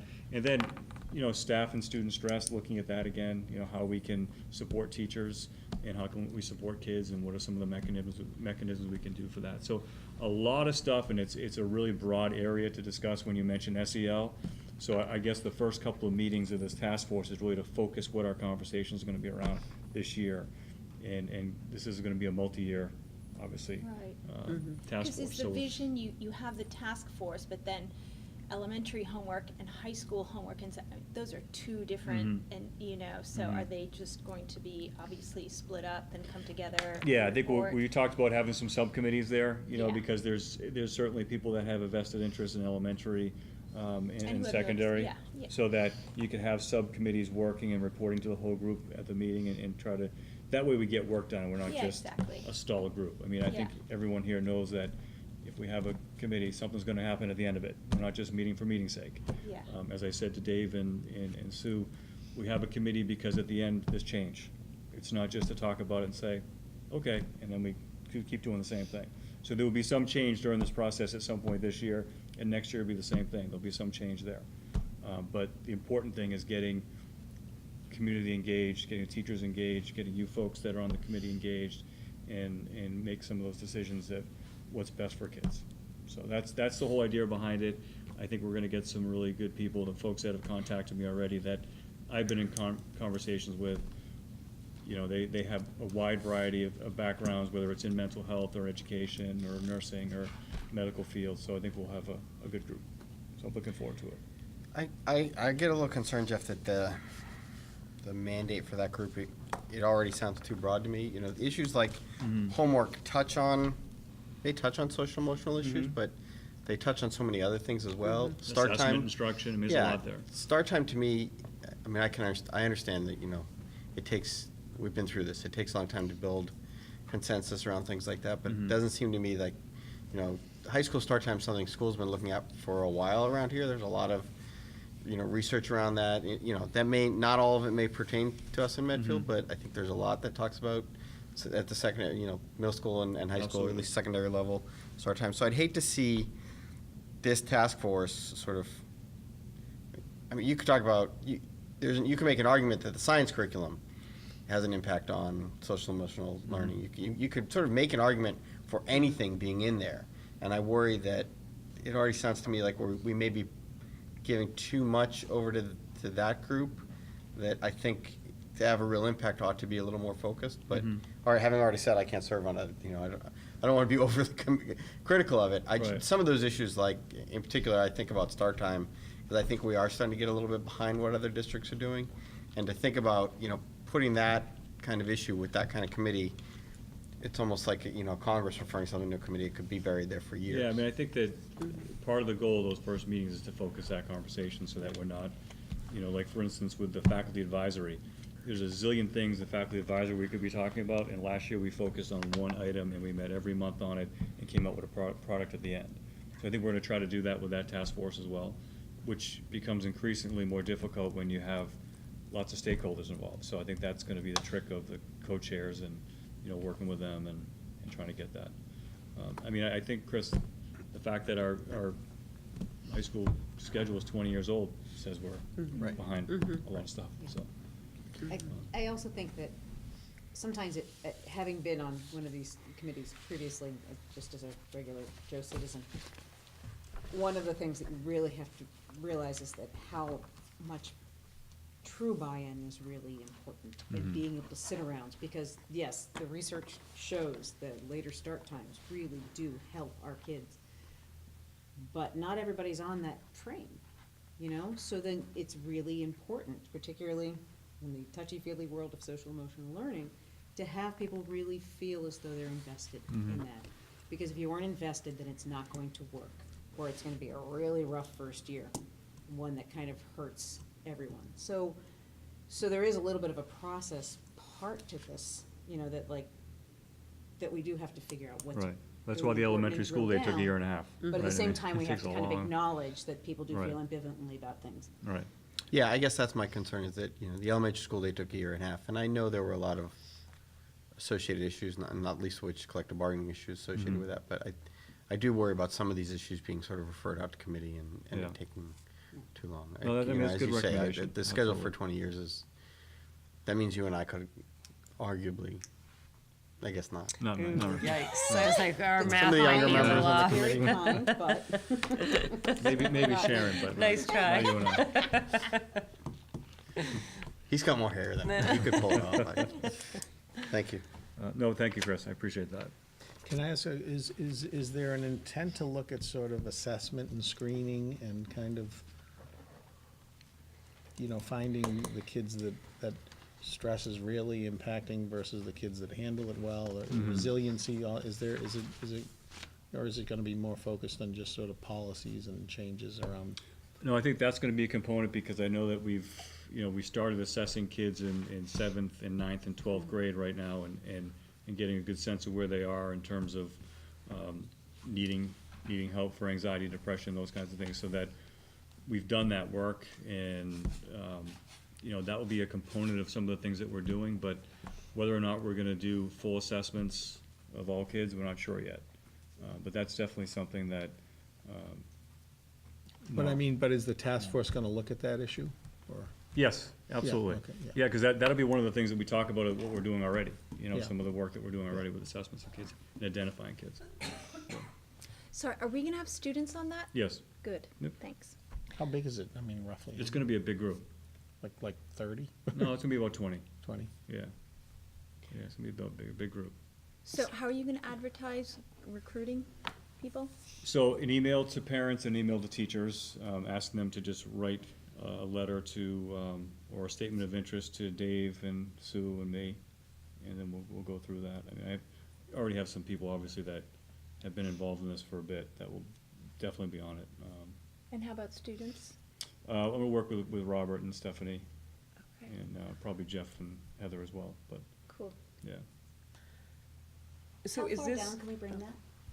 How far in terms of grades can we bring that? Because, yeah, we spent a lot of time talking about the high school, but kids, you know, in 7th, 8th grade have very specific opinions about kind of how They their sure do. transitions have been. Yeah. And while they may be thinking kind of in a different way than we are, it's still a Mhm. pretty valid, you know, it's still a valid opinion, and their input would be certainly interesting. And we can- Wouldn't and we- necessarily have to be like a full member of the Right, community. but we could absolutely do, you know, we have the Metro West survey data too, Right. that looks at some of the mental health issues at that grade level. We can engage those kids through surveys, not necessarily, you Not know, necessarily within the. part of the but group. How, you know. yeah, but I do think that as far as we can go in terms of kind of more specified data with all. Maybe I should go into the Medfield talks before I go into the CPR stuff. So one of the things that, and I know you folks know this, but been talking with the Challenge Success folks for a bit. And so one of the things I proposed to the Medfield talks group last week was that instead of having, you know, a certain speaker that we had discussed come out, why not have someone from Challenge Success come out and talk to our parents? So Challenge Success is a group out of Stanford. They've done some really good work with really taking a look at balancing what's best for kids, social, emotional, and also student achievement, so that you can have both, and how do you attain both? And they've done some really great work. They work with about 150 high schools in the country right now. Locally, they're working with Dover, Sherburne, and Wellesley, and so they opened up a Boston office, and I've been talking with the person who runs that office for a little bit now. He's gonna come out and do the Medfield talks in October, talking about the well-balanced student. And, you know, what he's gonna do, it's a 90-minute talk. 45 minutes of it shares a lot of the data that they found across the country, about what are some of the issues around kids and learning and mental health. He's gonna look at some of our Metro West health data to kind of include that in the presentation as well. And then the last 45 minutes is like, okay, so what are we gonna do about it? So what can we do? So we thought this was a good way to get the Challenge Success word out there initially, because we can't do anything with Challenge Success this year, but we can for the following year. And what that includes is a lot of training, a lot of partnership with area schools, and a lot of professional development and work with kids and surveys and all that. It's really the work of changing the culture of a community that is focused so much on grades and success, and redefine and change that narrative a little bit. So this would be our kind of dipping our toe in the water with Challenge Success, have them come out here, do that whole talk, and then get the word out there. And then we're working with them, you know, behind the scenes to set up for the following year, which is pretty expensive, so we need to plan for it in the school budget. But my colleagues in Dover, Sherburne, and Wellesley have found very good success with it. They're so far so good. They are very excited for the possibility of having another group on board with it, so that we can have some of the training within the 3 districts and the conversations within the 3 districts, because the 3 of us all have similar issues.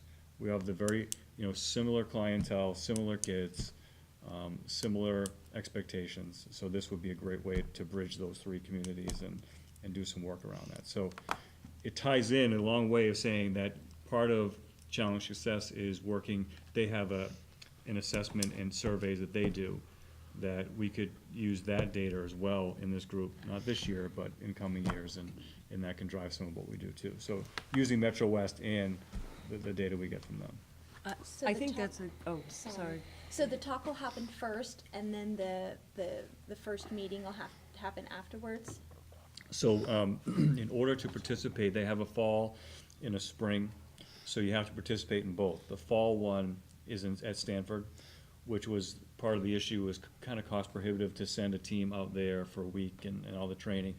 They've listened to the East Coast, and that's why they've opened one up on the East Coast. So they're gonna, what they told me last week was they're hoping that next year, so the fall of 18 will be Boston, spring of 19 will also be Boston. So you have to go to both if you're a partner school. We'd be able to go to both if they were here. I mean, we could go out to California too. It's just many other schools on the East Coast are feeling the same issue of flying everyone over there. So you're looking at a team of 8 to 10 people initially. So you want to make sure that Boston would be great for us. It'd be great. So they recognize that, and that's why they opened up a Northeast office. So it's exciting to think about what we can do in the next couple of years with this, and again, trying to rewrite that narrative a little bit. You've all talked to me, we saw it a little bit tonight. You've heard me say off the cuff, it's a little bit of getting beyond what the sticker in the back window is when your kid graduates. So that's ties into that particular piece of SEL task force. I think it ties in nicely with what Chris was saying too, that this SEL task force could get very big. It's a very, very large, all-encompassing umbrella. Right. Everyone is And emotional, that- everyone is social. Right, Yeah. I think, but I think the coordination with the challenge success, that it's not just looking at homework or this, that it really, so many of these kids, it's not so much the homework, it's they've got 2 hours of practice and they have this, and then they have 2 hours of something else, that by the time the homework starts, it's 9 o'clock at night. And then we want them to sleep. So And by the way, they finish go that to because you bed need with sleep. this in their bedroom. Yes, so there's so many things. Which is a There's the problem. technology, there's so many things thrown at these kids. And I think that I like the way that this challenge success looks at kind of all of those activities under that social emotional umbrella. And they're all, you look at the communities across the country, they're all Medfield, every single one of them. When I talk to them and I give them a brief description of what we're doing, and they laugh and they say, I could have told you what you're gonna say before you said it. It's the same in every suburban community. Right. That's high achieving, that has successful parents that want their kids to be successful, that have a record of being successful for many, many years. It's the same story, whether it's Illinois, California, Massachusetts, New York, it's the same. So they've captured that, done a really good job in terms of what they've done with the research, and they've worked with the schools very successfully. So we're hoping to be a partner, 18, 19. Yeah, I think it's really important to get a lot of parents there, because I think, the school's easy, it's central for people to say, this is a problem in schools, but as Mary Ann says, you've got parents who will put their kid in 6 different soccer or hockey or field, I don't mean to single out any sport. Right. Sport programs, and then say they don't have time for homework, they don't have time for this, they don't have time for that, it's too stressful to do this and that. But it's the decisions that we as parents are all making, not that the school necessarily is making. There's shared responsibility, but I think in large part it's decisions that parents are making that, to add all these private lessons, private music lessons, private tutoring, private this, private that, that is really, and then, my kids, even my 17-year-olds, not allowed to take anything that connects to the internet upstairs. Right. Very proud of that. So I see when they sit too. on the counter in the morning, I get the first one up in the morning, I can see how many texts have come in, Snapchats come in. At 2 and 3 in the At 2 morning. and 3 in the morning. It's unbelievable. Yeah, and I don't know how, it shocks me, because I know the parents, it shocks me that the parents don't know that this is going on. But when we talk about the the things that are burdening our kids and what's going on with our kids, unfortunately, it used to be that, kids were, when we were young, kids were on a phone, and you could pick up the phone and tell if there was Right. somebody on the phone because you didn't have a dial tone, right? Now, you don't know when your kids are communicating or how they're communicating nearly as much as before. And so I think the schools, certainly we have a responsibility to do everything we can to help, but I think this is much more a community problem and a values problem for not our town, not just our town, but a lot of towns. And so I'm glad to hear that they're taking that community approach.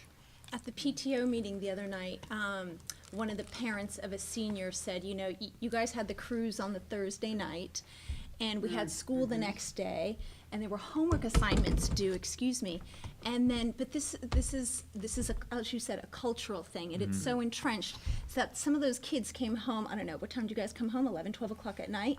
11. But then many of the kids stayed up till 1, 2 in the morning to do their homework, due the next day, and one mother said, why didn't they just not do it? And the other mother said, my kid would never not do their homework. It's so entrenched, these ingrained. kids, Am I right, James? Is this? Yeah, no, I agree. Exactly, Completely. because you guys are. James has got to get home and do his homework tonight. Right. Exactly. But they're also it's not only the pressure that we put, it's some of the pressure that they put on themselves. They're Self-inflicted. seniors, they're trying to do the application, they're trying to do everything. Because Because everyone they else see is. all those stats, you Look know? at Stephanie's presentation Right, tonight. right. You look at the distribution, and you look at what other colleges, the ones that we all consider the right ones within that 100, that all 195 kids are trying to get into, you know? And we look at that and we say, that can't possibly be realistic. It can't possibly be realistic that you have a 3.9. If you have a 3.8, you fall into the 40th percentile of your class. It's crazy. That's insane. It really is. I mean, I really feel like I have to say that that's a level of crazy that we just have to back away from, and it won't hurt our kids.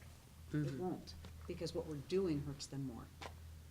And that's a we. I say that as a we, as a parent.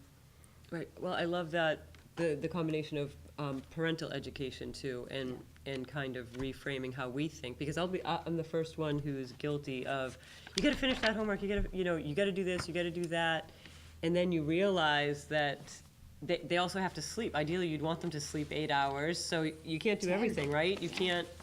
You just can't do it all, they can't do it all, so. That's why the whole freshman class is sick right now. Yeah, well. Including your. My daughter including is you. not sick. You are, so it's coming. I am, she's Yeah. not. We talked about that article that I tweeted out Right. from The Boston Boston Magazine, Magazine. and that, it wasn't Yeah. the greatest title in the world, but, it talked about that we're no longer keeping up with the Joneses, we're keeping up with the Joneses' kids. Right.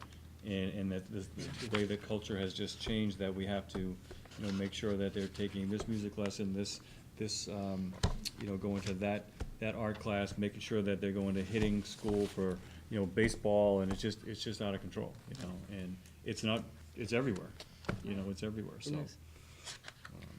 But anyway, that was a long-winded version of that's what we're looking at for Medfield Talks on the 17th of October. And there's gonna be a lot of stuff going out soon with that. And then the last piece that I have, Madam Chair, is the coordinated program review. This happens every 7 or 8 years. The department comes out and looks for compliance with special education. So we have special education, English language learners, and civil rights. So we submitted all of our documentation I think it was last June, we finally submitted everything, and then they'll be coming out in May. They originally had us scheduled for the fall, but in my conversation with the department and letting them know about what we've had in terms of our situation for special education director and all that, because the special education director is always the point person for this. So to have someone leave at the end of a school year, interim leave, interim to the interim, another interim, they understood the place we were in with that, so they were sympathetic and very supportive and very accommodating. Quite frankly, they could have said, no, we're coming in the fall, too bad. But they're coming in May 16th, I think, they'll be here. So they send letters out to parents, get parent surveys, they have meetings with parents, all of that, that's all part of that. And they look for compliance, and they find things that are out of compliance, because that's what they do. So I have no doubt in my mind they'll be finding non-compliance somewhere here, because that's what they always do. But I think that Kathy Goodrow did a really good job getting everything together, submitting that, and our folks in the LL and civil rights, we did all that too, so I think we're in good shape. Okay. That's all I have, Madam Chair. Okay. Well, this is the time if anyone has anything. Do we want to start with you? James down there, welcome. Welcome, James. Welcome, Jim. Hey. So yeah, the student council has kicked off the school year. We started with our car wash fundraiser. I know it feels that every time you drive past town, Yeah. you have to get your There's a car but, wash, yeah. we raised about $1,000 there for the council. Then we kicked off the year with our freshman welcome dance, which was a huge success. We had a big turnout for that. And then some of the smaller events we ran a fundraiser for the victims, Hurricane Harvey. We raised about $500 there. We sent that over to the Red Cross Foundation. Then just last week, we ran the freshman student government elections. So the freshman class has all of their class officers now. This past weekend, the student council was running the kids alley, the bounce houses at Medfield Day, which went smoothly. Had great turnout, participation from both kids on student council and just around the school. And then looking to the future, this Friday we're hosting our freshman student council elections. So after the walk-on process for that, the council will be complete for the school year. And the next big project, looking far into the future, the pep rally is coming up in November, and that's kind of the granddaddy of them all. Yeah. Great, thank you. Great. Thank you. You almost set? I've taken enough of your time this evening. Yes, you have. I attended my first cross-country, I'm sorry, I've been going on about this forever, but my first middle school cross-country thing, and I have to say that the spirit of the kids in Westwood and Medfield was just really exemplary. You know, there were kids who had never run a mile before last week, and they were hoofing it through, and they all, nobody had to send a SAG vehicle out into the woods to Right. nothing. I really just thought I hope that many of those kids eventually find that running and hobbies like that are part of what they want to fold into their life, but I don't think there was no sense, as we're talking about social emotional learning, there was no sense in the general crowd that any of these kids had to win, or that it was enormously important, or that anybody's long-lasting ego was built on how this went, you know, and it was a lovely, lovely experience. So, Super. yeah. High school PTO meetings started this new conversation series called PTO Presents, and the other night it was a topic of social emotional engagement at the high school, and Dr. Wordley presented to 40-odd parents who showed up to no one. I mean, 40 parents at a PTO meeting at the high school is amazing. So he did a great job along with Parga. So it just goes to show you that parents are engaged, want to be engaged, want to see things happening, and we're all concerned for our youth. Yeah. I really feel like we have some nice momentum to build on that Exactly. right now. Yeah. The one thing to piggyback that is, I wish that we could look at kind of the pins, and because the sixth grade pin was the same night as the high school PTO, and it's kind of those ages. It's not uncommon to have a child in the middle school and a child in the high school. Yeah. Exactly. Because I couldn't miss going to, new teachers that one of my children, obviously it's important to her, it was important to us to meet them. And the high school PTO, the first one, which was important, and you miss it. So Right. sometimes it's hard. You can't do everything, I know, but it would be kind of nice, a couple of those things, if we could coordinate a master schedule, because there is a master calendar. Well, we have a master Yeah. calendar, oh, yeah. It's a matter of. and I get, if there's stuff from Memorial in the high school, a Okay. little bit of, for those Right. people Michelle that Barrett. might have that, right. Yeah, Michelle Barrett, we're not going to include her. She is going to be excluded tonight for that purpose, but, Right. if you could kind of keep it, just a little. Yeah, I think we do a pretty good job Pretty of that. good job. We didn't September is awful. It's hard. anyway. September is like this brutal. tonight I and could also be at CPAC's a going, Yes, right, yeah. CPAC's going on tonight. It's hard, I know. Tuesday I could be at the selectmen's meeting, or I could be at this Right. conversation on. No, I know. Right, You it could go is. to multiple meetings a week. There's three places to be tomorrow night. No, I know. Yeah. September's rough. But you're right, I mean, we October's take No, rough, I it- do. we could You're avoid it, absolutely we probably could have avoided that, no Right. doubt, no doubt. I'll just remind the principals on that one. But I would say that cross-country, you got kids from all different groups, and they were all Yeah. together, some kids that are, these little athletes out there, some kids that I don't think they've ever had running shoes on in their lives, and they were such a team, and it wasn't even about the race, it was more about the kids and the team, and so those are the kinds of things that just warm my heart, because it really saw is some like, Really nice sports. awesome stuff, yep. Yeah. And other kids cheering for kids that were behind them. I mean, it was so good, such a good, and to see that group growing, a couple of years ago, I think it was pretty tiny to see that kids wanted to try things that they hadn't, get outside their comfort zone. kids that have never tried things before. So that's what's so nice, to kind of get outside your little box of comfort. So I give those guys, there was, so many Medfield coaches, teachers there, so it was nice. And one final thing I had, just in regards to Medfield Day, just want to thank a lot of teachers, a lot of kids gave up their day, to spend some time. And I said this to Memo all the time, and I say, I'm really not pandering to you guys, but I've lived in a few towns and I've worked in a few towns, so I've gotten to all the town days all around the state. And by far, Medfield Day is the best one. It is just fantastic, well-organized, community spirit, the fact that you have all the organizations from the schools there, and, parent volunteers, kid volunteers, it's just a great day. So I want to thank everyone for giving up their time on Saturday. It was an excellent day.